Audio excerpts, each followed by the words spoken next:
بسم الله والحمد لله والصلاة والسلام على أشرف خلق الله صلى الله عليه وآله وصحبه وسلم تسليما كثيرا أما بعد. Allah subhanahu wa ta'ala nous évoque deux situations Yawm al-Qiyamah. La situation de ceux qui seront invités au paradis, honorés. Ils entreront dans cette demeure honorable en étant honorés par Allah Azza wa Jal. Allah subhanahu wa ta'ala dit Yawma nahshuru al-muttaqina ila ar-Rahmani wafda.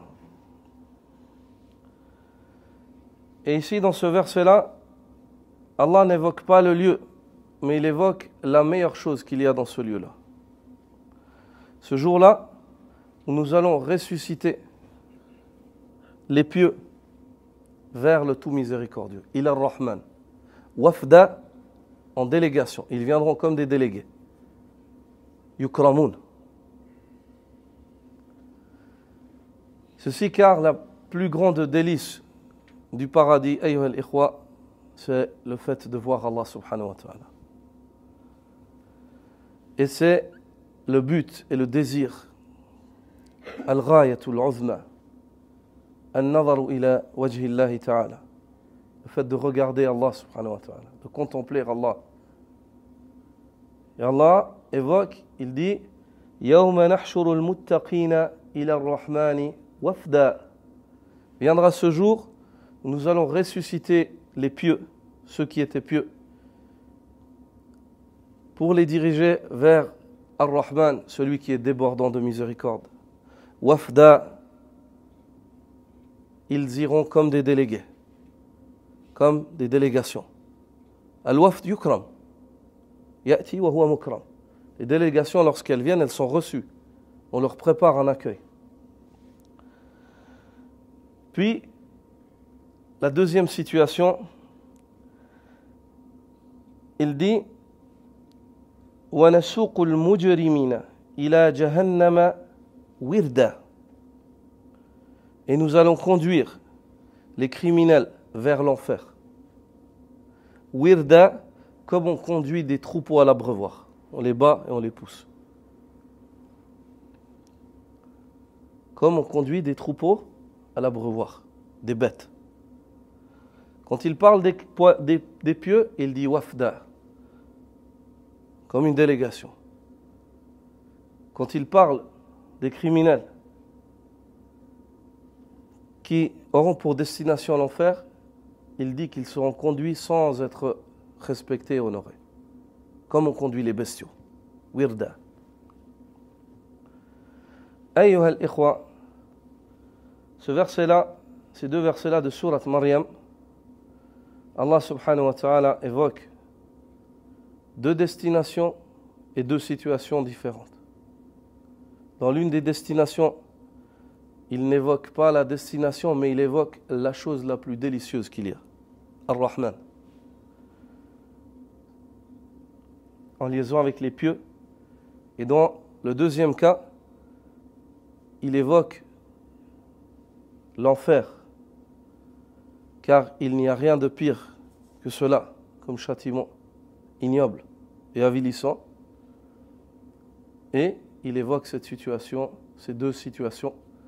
Les uns sont invités comme des délégués et les autres sont conduits comme des bestiaux, Puis Allah subhanahu wa ta'ala évoque à la fin de cette sourate un verset qui est très encourageant. Lorsqu'il dit Innal ladhina amanu wa amilu salihat sayaj'alu lahumur rahmanu wudda. Ceux qui ont la foi et font don d'œuvres pieuses. Notez, ikhwa, que lorsque la foi et les œuvres pieuses sont évoquées, ceci fait allusion à quoi? Aux deux fondations qu'on a évoquées auparavant. Au savoir ainsi qu'à l'œuvre pieuse. Car la foi correcte ne peut être que celle qui est bâtie sur le ilm, la ma'rifa. Et l'œuvre pieuse, c'est ce qu'implique cette foi correcte. Allah Azza wa Jal dit, et vers ces deux fondations-là, qu'est-ce qui allude à ces deux? Ce que vous connaissez tous et tout croyant parmi les musulmans connaît, qui a un argument pour ces deux fondations-là. C'est la shahada. La ilaha illallah, c'est la foi. Muhammadun Rasulullah, c'est les œuvres pieuses, c'est le chemin de Muhammad sallallahu alayhi wa sallam. La première, c'est le ilm, l'iman. Et la deuxième, c'est le fait d'œuvrer avec ce iman, conformément à ce avec quoi œuvrait le prophète sallallahu alayhi wa sallam. Inna alladhina amanu wa amilu salihat sayaj'alu lahumur rahman. Celui qui a été évoqué avant. Ceux qui ont la foi et fondant d'œuvres pieuses, sayaj'alu lahumur rahman wudda. Le tout miséricordieux, celui qui est débordant de miséricorde, celui vers qui ils retourneront. Ils seront conduits comme des délégués. Sayaj'alu lahumur rahman wudda. Il leur accordera de l'affection. Allahu Akbar. Cette affection-là, c'est celle qui a été évoquée dans le hadith du prophète sallallahu alayhi wa sallam. Lorsque le prophète sallallahu alayhi wa sallam dit Inna Allah idha ahabba abdan nada Jibril inni yuhibbu fulanan fa ahibbah fa yuhibbu Jibril thumma yunadi fi ahli as-sama Inna Allah yuhibbu fulanan fa ahibbuhu fa yuhibbuhu ahli as-sama ثم يوضع له القبول في الأرض. Le prophète sallallahu alayhi wa sallam dit, lorsqu'Allah aime une personne, il appelle Jibril et lui dit, sache que j'aime un tel. Donc cette affection, au départ, c'est l'affection d'Allah pour son serviteur. Et lorsqu'Allah t'aime, il dit à Jibril, j'aime un tel. Aime-le. Il lui ordonne de l'aimer. Jibril l'aime. Et Jibril dit aux habitants des cieux, Allah aime un tel, aimez-le. Fa'hibbou. Et les habitants des cieux l'aiment. Puis Allah Azza wa Jal met dans le cœur des gens pieux. Quelles sont ces personnes? Des gens qui aiment Allah. Dans le cœur des gens qui aiment Allah, Allah Azza wa Jal y met le consentement.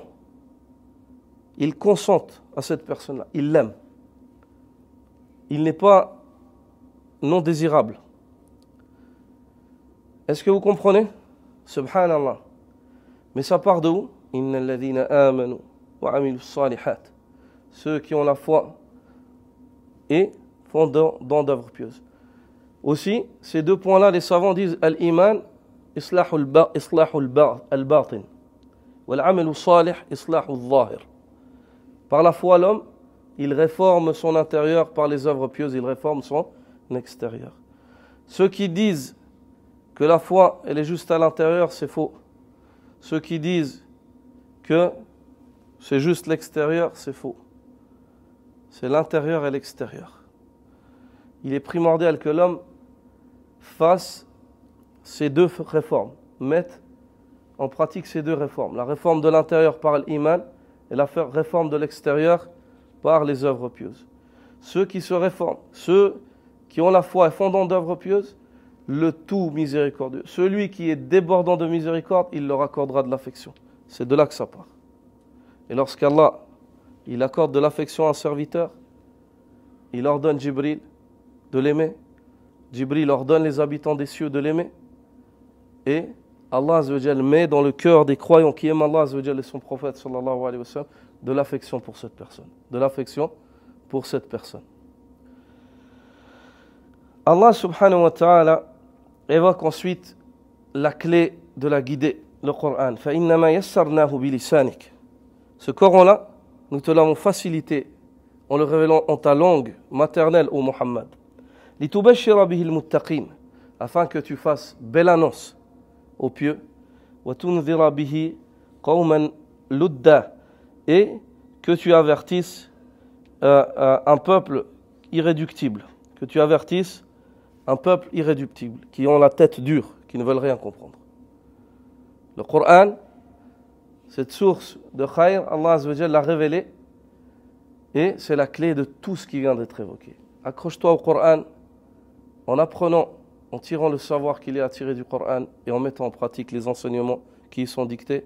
Allah Azza wa Jalla t'accordera de l'affection. Allah Azza wa Jalla t'accordera d'être aimé par Jibril, par les malaïkas, par ceux qui aiment Allah Azza wa Jalla et son messager. Et Allah subhanahu wa ta'ala t'accordera d'être invité comme un délégué dans la demeure de l'honorabilité, la demeure honorable Jannah, et d'être proche du Rahman, Subhanakallah bihamdik, ashhadu an la ilaha illa ant, astaghfiruka wa atubu ilayk.